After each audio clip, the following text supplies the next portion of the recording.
Assalamualaikum warahmatullahi wabarakatuh, teman-teman Recording media stopped. dan seluruh masyarakat Indonesia yang saya Recording in cintai. progress. Izinkan saya kembali dengan Pak Airlangga dan Pak Budi menyampaikan evaluasi mingguan mengenai perkembangan informasi dari penanganan pandemi COVID-19. Saya bagiannya Jawa Bali, nanti Pak Airlangga di luar Jawa. Saya ingin mengawali informasi ini dengan menyampaikan perkembangan kasus Omikron. Makin banyak negara yang makin masuk, sudah 90 negara di dunia termasuk Indonesia. Dan respons kita sampai hari ini masih cukup bagus. Saat ini terdapat 11 negara yang dilarang kedatangannya ke Indonesia bagi WNA. Dan kalau ada prosedur karantina 14 hari bagi WNI yang baru pulang dari negara tersebut. Mengikuti perkembangan terjadi, pemerintah akan melakukan penambahan negara UK, Norwegia, dan Denmark, dan menghapus Hong Kong dalam daftar tersebut untuk mempertimbangkan penyebaran kasus Omikron yang cepat di ketiga negara. Dan ini terus kita monitor, jadi saya kira tiap minggu kita akan lihat kalau nanti banyak negara lain yang menyebar makin parah, ya kita juga akan menyesuaikan. Masih banyak yang kita belum ketahui tentang varian Omikron ini, dan peneliti-peneliti yang terus dikontak oleh Pak Budi, Menteri Kesehatan, masih terus berjalan dengan sangat ketat. Penelitian ada yang menunjukkan varian ini menyebar lebih cepat, dan meski kemungkinan lebih ringan, tetapi risiko peningkatan perawatan rumah sakit, sebagaimana terjadi di UK, itu juga sangat berbahaya. Nah, karena itu dapat juga orang meninggal karena tidak dapat perawatan. Berita baiknya sampai saat ini tingkat kematian karena Omikron masih terlihat rendah, tetapi tadi malam juga dapat kita berita dari Amerika, belum boleh menyampingkan bahwa kemungkinan itu juga bisa tinggi. Oleh karena itu saya titip pada semua teman-teman media dan masyarakat setanah air, kita jangan bergosip ria dengan ini. Dengarkan saja penjelasan resmi dari pemerintah. Penjelasan resmi yang diberikan Kementerian Kesehatan, kalau kantornya Pak Airlangga atau kantor saya, karena jangan sampai ini menimbulkan kepanikan. Tidak ada yang perlu dibuat panik, karena semua kesiapan kita jauh lebih bagus dari bulan Mei, Juni, Juli tahun ini. Kami juga mulai meningkatkan peningkatan kedatangan, melihat peningkatan kedatangan PPLN dari berbagai negara di beberapa pintu masuk yang ada, bukan hanya dari penerbangan udara, untuk itu saja. Untuk itu juga pemerintah melakukan pengetatan di pintu-pintu masuk kedatangan menuju Indonesia, baik darat maupun laut. Dan sudah dilakukan, dan itu berjalan sekarang. Sudah dilakukan rapat-rapat terpadu mengenai itu. Kita juga terus menghimbau masyarakat untuk tidak melakukan perjalanan ke luar negeri yang tidak esensial. Saya ulangi, pemerintah menghimbau masyarakat untuk tidak melakukan perjalanan ke luar negeri karena begitu parahnya keadaan sekarang mengenai Omikron di seluruh dunia. Oleh karena itu kami memutuskan rapat tadi sangat mempertimbangkan, saya ulangi sangat mempertimbangkan untuk meningkatkan masa karantina menjadi 14 hari jika penyebaran varian Omikron ini semakin meluas.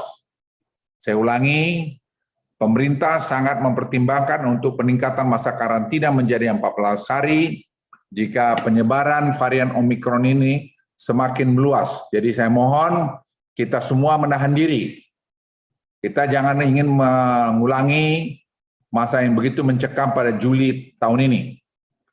Untuk mengantisipasi melonjaknya PPLN yang tiba di Indonesia, pemerintah juga akan menyiapkan tempat-tempat atau wisma karantina baru untuk menjaga agar kondisi kepulangan mereka tetap kondusif dan sesuai protokol yang ada.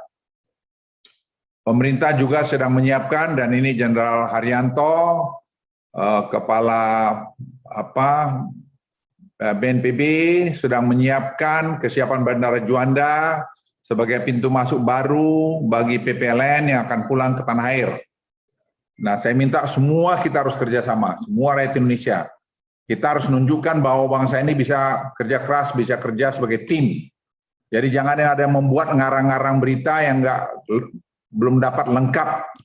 Dan kami tadi sudah minta kepada Polda Metro untuk melakukan razia di lapangan terbang Soekarno-Hatta Yang ternyata banyak yang membuat sebaran video itu, banyak yang belanja ke luar negeri, shopping, tidak mau karantina di hotel, padahal dia bisa, dia minta supaya dia di karantina Wisma Atlet karena gratis. Ini akan kita ambil tindakan orang-orang yang melakukan hal semacam ini. Jadi jangan membuat gosip-gosip yang tidak perlu. Semua harus kita lakukan secara terukur. Keadaan ini betul-betul memerlukan kerjasama kita semua. Terkait dengan perkembangan kasus Omikron yang terjadi di Indonesia, dapat kami informasikan bahwa kasus COVID masih berada pada tingkat yang rendah pasca ditemukan kasus pertama Omikron di Indonesia. Hari ini telah melewati 157 hari sejak puncak kasus varian Delta. Angka terus menunjukkan terkendalinya pandemi COVID-19. RT kita masih di bawah 0, bawah 1, maaf. Jadi semua masih terkendali dan angka-angka juga masih baru. Tapi ingat, angka ini bisa melonjak dalam waktu 1 minggu saja. Pengalaman kita waktu pada bulan Juli yang lalu. Selain kasus aktif dan perawatan rumah sakit, Jawa Bali masih menunjukkan tren penurunan, serta cakupan vaksinasi umum dan lansia di Jawa Bali juga terus meningkat. Namun pemerintah juga terus mendorong beberapa daerah di Jawa Bali yang tingkat vaksinasi dosis satunya masih di bawah 50%. Nanti Pak Menteri Kesehatan saya kira menjelaskan. Meski harus kasus terkendali pada tingkat rendah, pemerintah akan terus memantau secara ketat perkembangan kasus, terutama mengantisipasi lonjakan karena varian Omikron, kasus varian Omikron. Pemerintah tetap menggunakan PPKM level sebagai basis pengetatan kegiatan masyarakat. Nah, saya mohon perhatian teman-teman semua. Namun pemerintah juga telah mempersiapkan langkah-langkah sifatnya forward looking, atau kalau saya bahasa tentara itu kontingensi. Kami sudah melakukan kontingensi, tindakan-tindakan darurat, malakala hal-hal sebagai berikut terjadi. Kami menggunakan threshold 10 kasus per juta penduduk per hari, atau setara dengan 2.700 kasus per hari. Tetapi kami akan mulai melakukan pengetatan ketika kasusnya melebihi 500 dan 1.000 kasus per hari. Pengetatan lebih jauh akan dilakukan ketika tingkat perawatan rumah sakit dan tingkat kematian nasional maupun provinsi kembali mendekati threshold level 2. Jadi saya mohon masyarakat Indonesia tolong memperhatikan ini. Tidak ada urusan suku, nggak ada urusan pangkat, nggak ada urusan apa, semua sini kita semua sama dengan penyakit ini. Jadi kalau kita tidak kompak, bisa kita juga jadi korbannya. Jadi saya mohon media juga teman semua, kita harus menunjukkan bangsa ini bangsa besar yang mampu mengatasi masalah sendiri. Pemerintah juga terus memonitor secara ketat penggerakan masyarakat di tempat. Tempat wisata yang naik cukup signifikan dibanding minggu lalu. Hal ini mengindikasikan pergerakan masyarakat menjelang Natal Tahun Baru. Pemerintah terus mewaspadai hal ini dengan mendorong seluruh pemerintah daerah beserta Forkominda setempat agar kembali mengontrol kebijakan penerapan Peduli Lindungi yang saat ini penggunaan mingguannya turun di level 74% di Kabupaten Jawa Bali. Pemerintah daerah dan Forkominda juga terus mendorong untuk tidak kendor melakukan tracing. Jadi semua kita harus bahu-membahu. Pandemi COVID-19 yang telah terjadi dan banyak mempengaruhi aspek kehidupan ini nampaknya masih jauh dari kata usai. Hal tersebut pun diperparah kelalaian kita sendiri, yaitu abai kepada penerapan protokol kesehatan. Dan juga ada euforia yang berlebihan yang akhirnya dapat memperparah kondisi kita semua. Dari lubuk hati yang paling dalam, saya mengajak kita semua untuk tidak egois. Saya ulangi, untuk tidak egois dan menahan diri untuk tidak berpergian ke luar negeri. Terlebih dahulu agar meminimalisir dampak masuknya varian Omikron ke Indonesia. Saya ulangi, sampai hari ini Omikron itu baru terdapat di Wisma Atlet. Itu sudah di-contain, sudah di-lockdown oleh Menteri Kesehatan. Dan ada 3 peluang lagi di Manado. Sampai hari ini kita belum ditemukan di tengah masyarakat. Oleh karena itu, ayo kita patuhi semua nanti instruksi yang diberikan oleh Kementerian Kesehatan. Saya tidak ingin kita berpolemik. Ya, saya himbau semua kita masyarakat. Semua kita politisi, tentara, polisi, masyarakat semua. Jangan ada yang memain-mainkan ini. Di akhir kata, dengan kerendahan hati sekali lagi saya kembali mengajak kita semua untuk terus berdoa sembari melakukan yang terbaik. Semoga Tuhan Yang Maha Kasih senantiasa memberikan kesehatan dan keselamatan bagi kita semua, agar kita dapat segera keluar dari badai pandemi COVID-19 ini. Dan Presiden memberikan pengarahan yang jelas dan terukur kepada kami semua pada ratas tadi. Sekian, terima kasih. Saya persilakan Menteri Kesehatan. Menteri Pak Airlangga. Terima kasih Pak Menko Marinvest, Pak Luhut Binsar Panjaitan. Saya koreksi Pak Airlangga. Jadi confirm baru berita yang di Manado tidak Omikron. Jadi kita yang Omikron hanya ada yang di Wisma Atlet. Dan sekarang kita seal Wisma Atlet. Jadi saya mohon masyarakat Indonesia tahu kita hanya ada satu tempat yang ada Omikron, yaitu di Wisma Atlet. Silakan Pak Airlangga.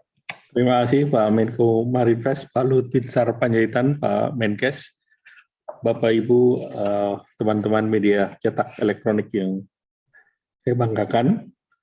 Pertama, dari kondisi di luar Jawa Bali, kasus hariannya dalam 7 hari sebesar 73 kasus. Kasus aktifnya sudah turun 98,99%. Fatality rate-nya 3,12 dan recovery rate-nya 96,71%. Kalau kita lihat per pulau, itu rata-rata sudah perbaikan 97 sampai 96% di antara itu. Dan kalau kita lihat level assessment di 27 provinsi, tidak ada di level 4 dan tidak ada di level 3. Kemudian yang di level 2 ada 18 provinsi, ini lebih kepada kapasitas respons yang sedang atau terbatas, namun dari segi tingkat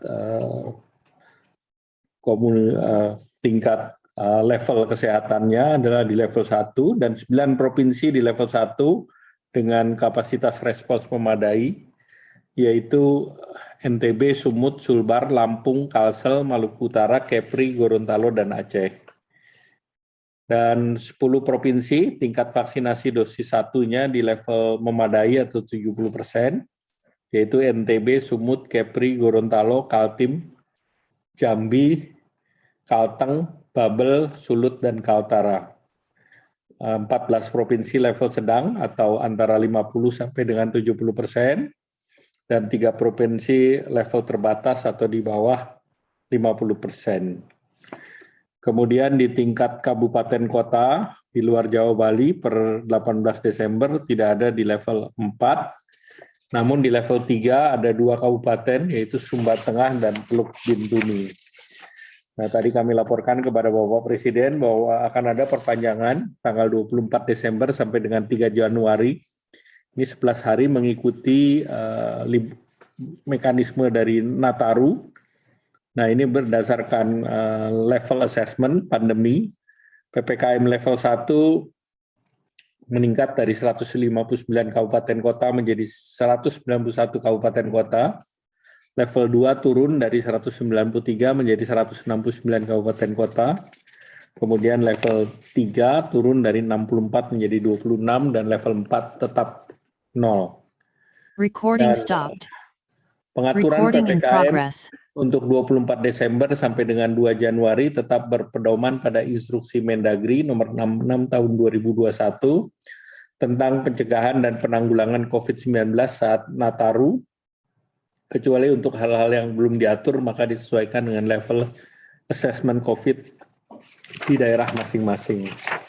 Kemudian terkait dengan vaksin booster akan dilakukan revisi Perpres dan Permenkes, dan pemerintah akan mengupayakan ini secepatnya, dan proses ini sedang melakukan kajian dosis ketiga dari beberapa produsen antara lain Pfizer, Sinovac, AstraZeneca yang sedang berproses di Badan POM. Nah, kemudian arahan Bapak Presiden beberapa opsi untuk vaksin booster juga akan dipersiapkan untuk menggunakan vaksin merah putih, vaksin yang dikembangkan BUMN dengan Baylor, kemudian vaksin kerjasama dalam negeri, termasuk yang masuk dalam program Merah Putih adalah UNER dan Biotis, kemudian Bio Farma dan Baylor College, kemudian Kalbe Farma, Genexin, dan JBio dan Anhui, plus vaksin Nusantara. Ini akan segera dimatangkan dan disiapkan regulasinya, termasuk regulasi daripada harga masing-masing vaksin tersebut. Kemudian kami juga sampaikan laporan realisasi PEN seperti minggu lalu. Targetnya dalam pelaksanaan ini klaster kesehatan itu saat sekarang dan prognosanya diharapkan tetap sekitar 90,3% dari pagu yang dicapai dalam berbagai program, di mana di sini klaster kesehatan sampai saat sekarang ini masih 68,6%, Perlinsos 86,4%, program prioritas 74,2%, dukungan UMKM dan korporasi sudah hampir realisasikan dan insentif usaha sebesar 100% atau 63,16 triliun. Demikian, terima kasih. Kami kembalikan atau langsung Pak Menkes, silakan. Mohon izin Pak Menko, teman-teman media yang saya hormati, Assalamualaikum warahmatullahi wabarakatuh. Saya update meneruskan tadi yang disampaikan oleh Menko Marinvest. Dibandingkan minggu lalu pada saat kita press conference, minggu lalu ada 7.900 kasus Omikron. 2 minggu yang lalu. Minggu lalu kasusnya naik dari 7.900 di dunia menjadi 62.342. Jadi kenaikan lebih dari 8 kali lipat dalam seminggu di dunia. Jumlah negaranya naik dari 72 2 minggu lalu menjadi 97 minggu yang lalu. Ya. Kemudian rankingnya juga berubah. Tadinya Afrika Selatan di atas, sekarang yang paling tinggi adalah Inggris dengan 37.000 kasus, Denmark dengan 15.000 kasus, Norwegia dengan 2.000 kasus, Afrika Selatan 1.300, dan Amerika Serikat 1.000 kasus. Jadi sudah mulai terjadi pergeseran populasi Omikron yang paling banyak ada di Eropa. Juga sudah terbukti sekarang bahwa kemampuan netralisasi virus pasca infeksi dan imunisasi menurun terhadap Omikron dibandingkan varian lain. Ada kemungkinan besar bahwa beberapa orang yang sudah divaksinasi lengkap maupun booster tetap tertular Omikron. Di Indonesia kita sudah sampaikan bahwa ada office boy yang kena. Nah, sekarang kita sudah bisa mengkonfirmasi bahwa tenaga kebersihan tersebut kenanya pada tanggal 8 Desember berasal dari pelaku perjalanan luar negeri, seorang wanita Indonesia yang datang pada tanggal 27 November dari Nigeria. Jadi sudah terbukti bahwa semua kasus yang ada di Indonesia adalah imported case, kasus yang masuk dari luar negeri. Yang pertama adalah yang datang dari Nigeria pada tanggal 27 November, dan ini juga menunjukkan bahwa alhamdulillah semua kasus terjadi di karantina, bisa kita tangkap di karantina, sampai saat ini belum ada yang menyebar keluar. Oleh karena itu perlu kita perketat kedatangan luar negeri kita dan karantina kita agar kasus-kasus yang datang dari Nigeria, yang datang dari London, yang datang dari Guyana, Amerika ini bisa terus kita jaga. Dalam seminggu terakhir terjadi peningkatan pelaku perjalanan luar negeri yang cukup tinggi di seluruh pintu masuk. Dan kita sudah amati semua kita tes PCR dan genome sequencing, ternyata pintu masuk laut dan pintu masuk darat jauh lebih tinggi positivity rate-nya dibandingkan pintu masuk udara. Oleh karena itu, kami dengan bantuan TNI, Polri, dan Kemendagri akan memperkuat proses surveillance dan juga karantina di pintu masuk laut dan darat. Apa yang kita lakukan? selain dengan tes WGS, kita juga sudah menggunakan tes PCR dengan SGTF yang bisa jauh lebih cepat mendeteksi. Karena tes PCR dengan SGTF berfungsi sebagai marker, jadi tidak 100% seperti WGS, tapi kemungkinan besar bisa mendeteksi Omikron dalam waktu 4-6 jam saja. Sedangkan WGS membutuhkan 3-5 hari. Kemudian kami sedikit update mengenai vaksinasi. Per pagi ini 260 juta dosis vaksinasi, 152 juta dosis suntik pertama, dan 107 juta rakyat Indonesia sudah suntik komplit 2 kali. Untuk mengejar target WHO yang 40% dari total populasi atau sekitar 108 juta, kami rasa dalam 2 hari ke depan kita sudah bisa mencapai target WHO full 40% dari populasi 2 kali suntik. Vaksinasi anak yang baru jalan seminggu juga sudah menghasilkan 542.000 suntikan, dan ini merupakan angka yang cukup baik. Kami menghimbau agar masyarakat mempercepat vaksinasi untuk menghadapi kemungkinan masuknya Omikron ke komunitas lokal. Dan tolong vaksinasi kita yang paling banyak yang sekarang datang adalah Pfizer dan AstraZeneca. Tidak usah pilih vaksinnya tipe apa, langsung divaksinasi saja. Yang terakhir juga untuk mempersiapkan kedatangan Omikron, protokol kesehatan akan kita perkuat, terutama penerapan aplikasi Peduli Lindungi. Tadi kami juga sudah bicara dengan Pak Menko, laporkan ke Bapak Presiden, data penggunaan aplikasi Peduli Lindungi nanti akan kita buka sehingga publik bisa melihat lokasi-lokasi mana yang disiplin menggunakan dan lokasi-lokasi mana yang tidak disiplin menggunakan. Mal-mal mana yang Peduli Lindunginya aktif sehingga aman, kalau ada yang terkena bisa cepat dikarantina, mal mana yang tidak menerapkan Peduli Lindungi sehingga resikonya lebih besar bagi pengunjung. Demikian Pak Menko, jadi 1 untuk deteksi, actionnya tes kedatangan luar negeri harus dihambat, tes SGTF dan WGS diperketat, vaksinasi dipercepat, dan protokol kesehatan Peduli Lindungi juga kita perketat. Terima kasih. Wassalamualaikum warahmatullahi wabarakatuh.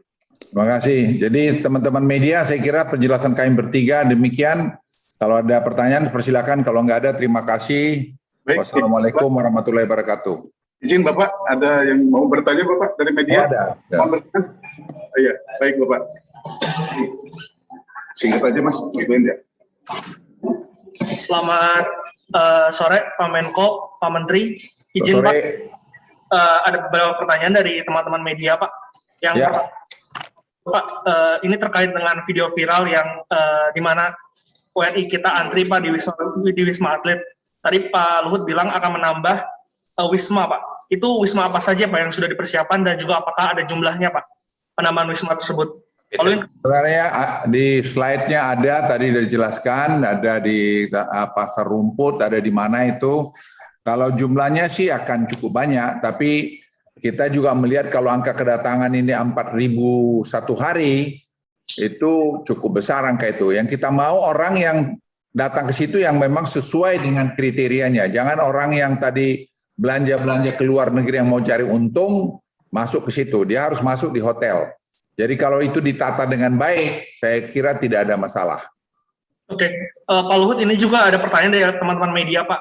Di titik mana nantinya pemerintah akan menutup pintu masuk Pak? Apakah kebijakan tersebut akan dilakukan Pak? Mengingatkan saat ini Omikron juga di seluruh dunia ini sudah meningkat Pak. Ya, kita akan lihat, kami akan tiap hari mengamati. Jadi kalau saya tadi sudah sampaikan parameter, kalau dia angka di 2.700 per hari, kita sudah mulai itu sebagai threshold. Dari situ nanti kan kita lihat. Jadi kita apa mau tutup dulu atau kita lamakan karantina atau apa, nanti pilihan-pilihannya kita akan dengarkan pendapat dari para ahli mana yang terbaik pilihan-pilihannya. Oke, Pak izin untuk Pak Erlangga. Pak, ini untuk strategi pemulihan ekonomi tahun ini kan sebetulnya sudah membaik ya Pak. Untuk tahun 2022 sendiri, mengingat ancaman Omikron ini, apa saja strategi yang sudah dipersiapkan oleh pemerintah? Lalu yang terakhir Pak, untuk Pak Menkes, tadi penegasan saja Pak. Berarti untuk first case dari Omikron tersebut adalah dari WNA yang berasal dari Nigeria ya Pak? Bukan, maksud kami dari WNI yang berasal dari Nigeria Pak ya Pak? Bukan dari WNA ya Pak? Lalu yang kedua, ini Pak Akil kemarin mengatakan bahwa menyerukan umat Islam untuk menggunakan vaksin COVID-19 yang halal. Ada tanggapannya Pak untuk pernyataan Pak Akil ini? Terima kasih. Silakan tadi soal ekonomi, nanti Pak Erlangga mungkin mau nambahin, silakan. Kalau dari saya, ekonomi menurut kami masih semua terkendali, masih cukup baik. Data-data kami menunjukkan baik, tapi kan semua ini kita akan lihat per minggu. Jadi tidak ada satu orang pun saya kira di dunia yang mampu meramalkan ekonomi ini lebih dari 3 bulan. Silakan Pak Erlangga. Baik, terima kasih. Tadi dalam rapat dengan Bapak Presiden kami sampaikan skenario. Jadi kalau skenarionya tergantung daripada efek dari Omikron. Nah tentu kalau ini semua terkendali, kita berharap pertumbuhan ekonomi sesuai dengan apa yang direncanakan dalam APBN, yaitu 5,2% pertumbuhannya di tahun 2022. Namun apabila ada bumpy, ada efek yang mirip dengan Delta, maka pemerintah mempersiapkan fiscal space. Nah, saat sekarang fiscal space yang ditangani dan disiapkan untuk penanganan COVID dan pemulihan ekonomi nasional itu adalah 52 triliun. Dan tadi kami sampaikan bahwa dalam dana PCPEN tahun ini itu diperkirakan realisasi sebanyak 90%. Artinya ada 10% sisa anggaran. Nah, sisa anggaran yang 10% itu juga bisa digunakan di tahun depan untuk sebagai buffer perlindungan sosial. Demikian, terima kasih. Terima kasih Pak Menko.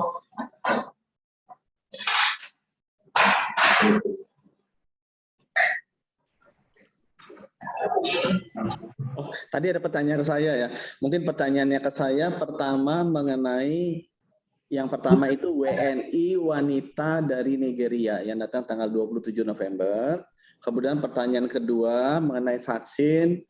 Kita MUI sudah bilang bahwa vaksin itu bisa digunakan karena penting untuk menjaga keselamatan dan kehidupan manusia. Terima kasih. Oke, terima kasih Pak Menkes. Terima kasih Pak Menko. Untuk yang metro tercatat. Baik, terima kasih Pak Menko atas penjelasannya. Pak Menkes juga. Selamat sore. Salam sehat Bapak. Assalamualaikum warahmatullahi wabarakatuh.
Ini masuk.